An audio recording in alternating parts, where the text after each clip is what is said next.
telaw fo Zara mun e ko tutu la re abe Zara de la jone ya fe gunen Zara be no fe ne o de fe ça tu baro quoi ere de ku kwande ni c'est ni galon dalla mun ci ambo non sigi ire bois ko raison pour laquelle ne be kuma nun ke quoi so be ba foni nyana de ko no se ko do de kila ni kon taram na kuma ina kale to me wallahi ne so ni be ngam fe Zara ni ere gafu kile ni na nyinga ne ba ngunno si fe ndo kila ngodi farfakata gafu ni ya une semaine ni ne be ka no si ere wonte ka so ro wonte ka no si nyala ore kama kini o muso be bo ku ka yala pour que ka fa kibe vengeance ke Zara la ama yala re na furu de mako fina me se ka ko furu siri semaine were ya fo ne gafu fana su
Che.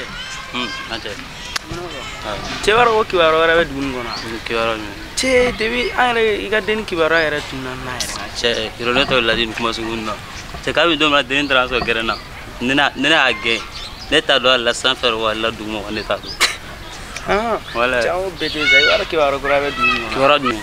E ko e bengal ni Zara kella che ko Zara nche kura de nyon fe ngache. Nche kura. Ko e nosi. Nos ete nos do. Menos don ngon me kuma le fo Zara yana ne Zara ma koloshi abiga am so tawladi no si mo ngolon ane tabe se ila no so betu ko ando ya dai tabe fene si le yiri lam check off gi wo fe si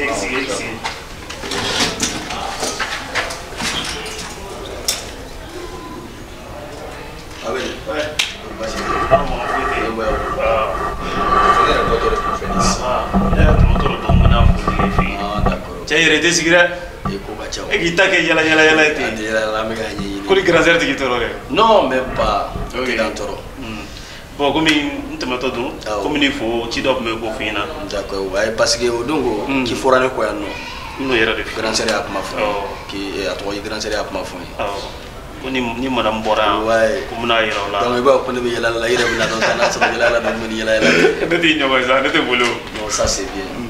Jangan bete arma ntu arma muso kadi arma chef ne kadi Zara amen ntu nyombolo ngache an bete zanche on peut gagner un jamais non fait ça bingala ko dendo wara nor la kana che ko nene wan nene De toutes les façons contana ko sebe contana parce que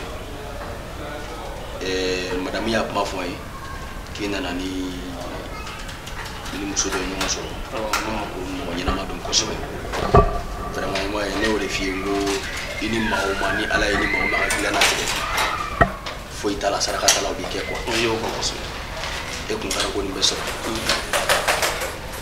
via so mo mora jonna so ko la grâce te donc e tay tu souffre domina le kun tura ko non akuma nyina ko voilà kana sa anu de nyo fe chen den je wan che ya cha che kan waro ne bengal yere kuma do ne me fuka tare te ko on tala woy be ko di ko woy te bengal ko nga so don ordur lo changabla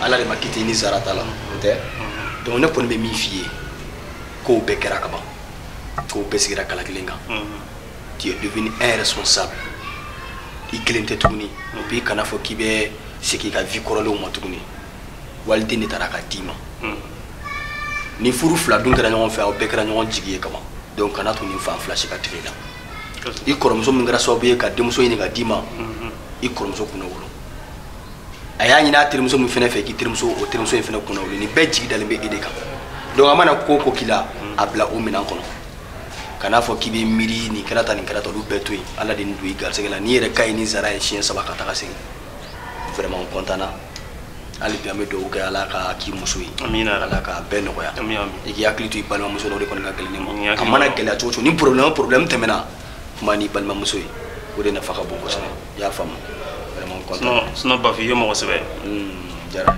i ye n bɔ fili min kɔnɔ n yɛrɛ jɔyɔrɔ ye n'ala sɔnna i ye mun fana fara kan de n tɛ b'o fana kɔnɔ diyara n ye kojugu parce que n y'a ye fɔlɔ la i m'an bila sira kolon kan a bɛ ten ne b'o jaabi de nalen filɛ nin ye sisan i b'i hakili to adamadenya ma gɛlɛn an yɛrɛ de b'a gɛlɛya dusu t'a bɛɛ ɲɛ wari t'a bɛɛ ɲɛ an ka ɲɔgɔn dɔn dɔrɔn o de nafa ka bon i y'a faamu ni cɛ dun fana sera ni o de ma furu ka ɲi a b'i kisi ka bɔ ko caman ma i y'a faamu vraiment n bɛ dugawu kɛ hali bi n bɛ na hakili to aw la an ka ɲɔgɔn dɛmɛ ko caman na ala ka ɲɛ ka d'a ma i kɔrɔmuso bɔra awɔ a bɔra n'a nana ko n bɛ taa n tɛmɛtɔ don d'accord ko n bɛna foli kɛ an ka fila fɔ problème foyi t'a la n mana ale fana sɔrɔ yan d'accord o tɛ basi ye komi ne yɛrɛ bɔtɔ don an ka sira kɛ kelen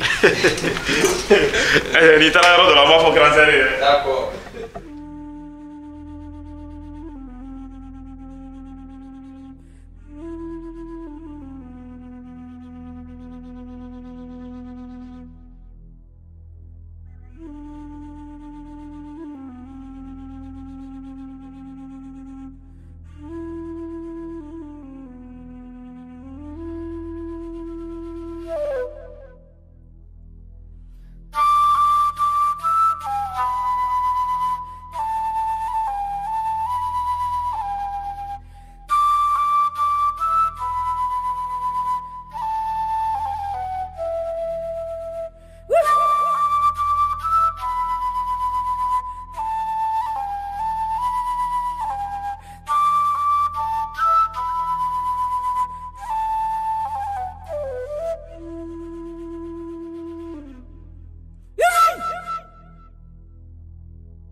Gafu. Lala somɔgɔ. Lala ni ye ya. Lala fɛn min ne ta dɔn ŋa ka adamadenya kun bɛ tan. Lala e tɛ hɔrɔn jɛɲɔgɔn ye. E ni hɔrɔn ma deli ka sigi kɛ Lala. Lala i ye ko bɛɛ kɛ walasa ka Bɛngali ni Zara ko in k'a dabila. Ɔhɔ ko i ye fɛɛrɛ kɛ ko ka muso dɔ de ɲini Bɛngali ye ko Bɛngali bɛ n'o furu. Lala ni furu kelen fo ne Gafu su. Wallahi ni furu bɛ siri ne Gafu su de ɲɛna yan. Katami, i b'i jɔ de ne ka n dakɔnɔkan f'i ɲɛna. I bɛ taga min? Buramuso. Naam. Nin ye jɔn de ta? Bɛngali ni muso min tun bɛ ɲɔgɔn fɛ f'an tun bɛna maminɛ Bɛngali. O kɔrɔmuso de don ale min ba Bɛngali la ka taa bɔ cɛ wɛrɛ nɔfɛ. O kuma de filɛ sen na ne. N kɔrɔmuso, i bɛ hakɛ to i b'a fɔ dɔgɔnin ɲɛna ko a ka cɛ wɛrɛ ɲini ko min ye Bɛngali ko ye k'o banna ka ban ko Bɛngali y'a muso sɔrɔ ka ban. Donc i bɛ hakɛ to temps t'an bolo an bɛ ka taa ci min na an pereselen don. Buramuso ka taa. Gafu, i bonya b'a la mariage ye dimanche ye. Fo ne Gafu su.